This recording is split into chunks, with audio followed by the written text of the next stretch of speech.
Selamat datang di perkuliahan proses random yang hari ini saya akan membicarakan terkait dengan uh, beberapa contoh dan peranan dari metode probabilitas pada beberapa aplikasi di teknik elektro dan juga ilmu komputer. Kemudian saya akan menyinggung tentang konsep dasar probabilitas yang terdiri dari dua langkah penting yang nanti akan diperjelas pada video berikutnya.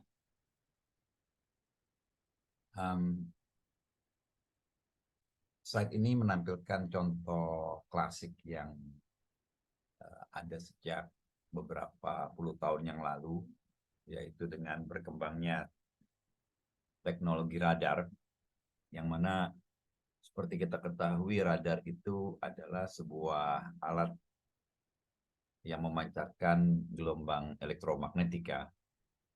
Kemudian gelombang itu merambat di udara. Setelah menempuh suatu jarak tertentu, dia akan direfleksikan oleh sebuah target, jika target itu ada, dan gelombang refleksinya akan kembali ke radar itu, kemudian diterima oleh radar dan diolah datanya.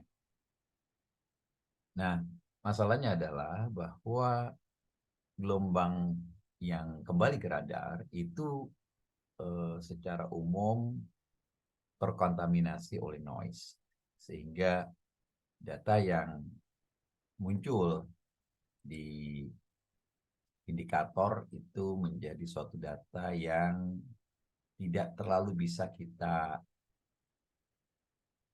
melihat apakah objek itu ada tidak ada. Ya. Oleh sebab itu perlu dilakukan berbagai macam proses sinyal, yang salah satu kata kunci di sini menggunakan match filter, sehingga sinyal yang diterima oleh radar tadi bisa diolah dan menjadi tampilan seperti di gambar sebelah kanan ini. Di sini terlihat adanya beberapa peak atau sinyal yang tinggi yang bisa diidentifikasikan sebagai potensi adanya objek.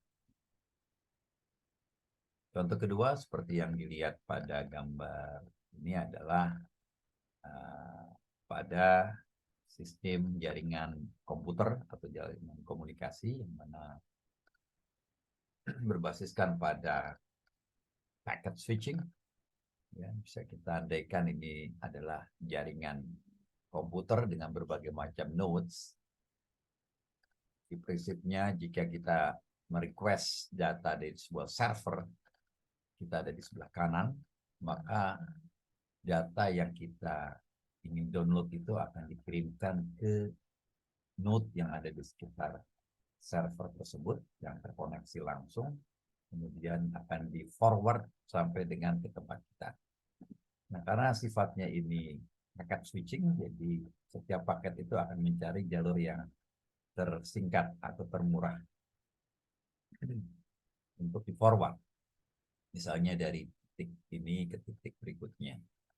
Yang jadi permasalahan adalah setiap node ini memiliki kemampuan menyimpan data secara sementara tadi yang tidak terlalu besar, sehingga dikhawatirkan jika terjadi overload, terjadi forward data yang besar, maka buffer ini misalnya itu tidak bisa menampung.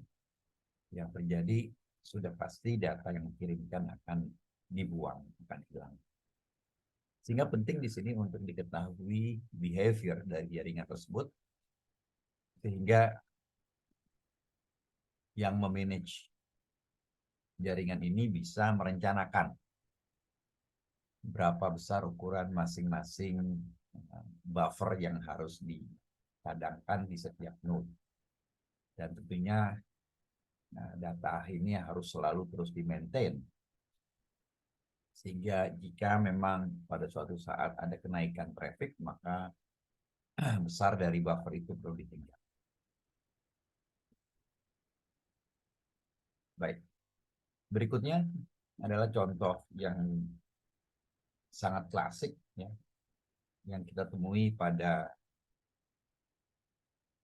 aplikasi machine learning yang ada dewasa ini, yaitu penggunaan teknik atau cara analisis dengan menggunakan komponen prinsipal.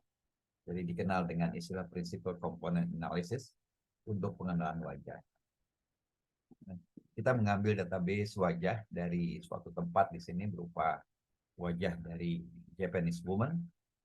Ada 213 data yang masing-masing memiliki dimensi 64 kali 64 pixel.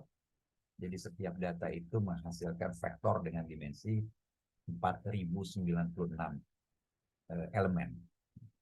Jadi ini merupakan data yang besar sekali. Nah, untuk mempermudah proses pendeteksian wajah, maka representasi wajah pun harus dilakukan secara efisien. Nah, dari 213 tadi, bisa juga dibuat gambar atau image rata-rata. Jadi dijumlahkan, kemudian dibagi, ternyata ini merupakan mean image dari Japanese woman. Dengan disclaimer tentu yang ada di 213 image tadi, yang mudah-mudahan representatif untuk data secara jumlah besar. Yang dilakukan di sini adalah setelah mendapatkan mean image, kita ingin tahu apakah gambar-gambar lain yang 213 itu bisa direpresentasikan dengan menjumlahkan sedikit komponen, yaitu komponen prinsipal tadi, yang kita dapati dengan bantuan perhitungan eigenvalues atau nilai eigen dari 213 gambar tadi. Ada berapa? Kayaknya ada. Nah, di sini ada vektor 4000-an, ya, maka juga jumlah eigenvalue-nya ada 4000-an. Tetapi kalau kita telaah dengan perhitungan eigenvalue dari sekian banyak gambar tadi, jadi ada 4096 kalikan dengan 213, adalah matriks besarnya. Ternyata nilai eigenvalues yang dominan itu tidak terlalu banyak. Jadi kalau kita perhatikan di sini, maksimalnya itu sekitar 20, ya. Kemudian ternyata eigenvalue yang lain, mulai dari katakanlah 15 ini, nilainya sudah di bawah angka 2. Jadi sudah drop sampai dengan 10%-nya. Ini adalah contoh 16 prinsipal komponen yang pertama. Yang pertama, kedua, sampai yang ke-16.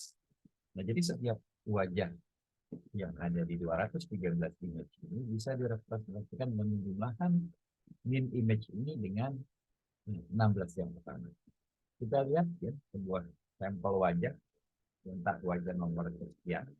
Jadi wajah ini akan kita representasikan ini mean image ditambah dengan sekian banyak gambar. Ternyata dengan jumlah sekitar 20 buah ini kita sudah mendapatkan wajah yang sangat mirip dengan ilustrasi. Jadi terjadi penjumlahan data yang prinsipal tadi untuk melakukan rekonstruksi gambar. Baik, ada banyak lagi contoh aplikasi proses random yang dewasa ini, misalnya tetap ya, telekomunikasinya kabel menjadi suatu lahan yang dominan untuk aplikasi proses random, misalnya pada sistem radio kognitif itu pasti behavior dari primary user itu harus diketahui, dan itu biasanya melalui pengamatan pengukuran dan menggunakan metode statistik dan proses random untuk mengambil informasi terkait behavior tadi.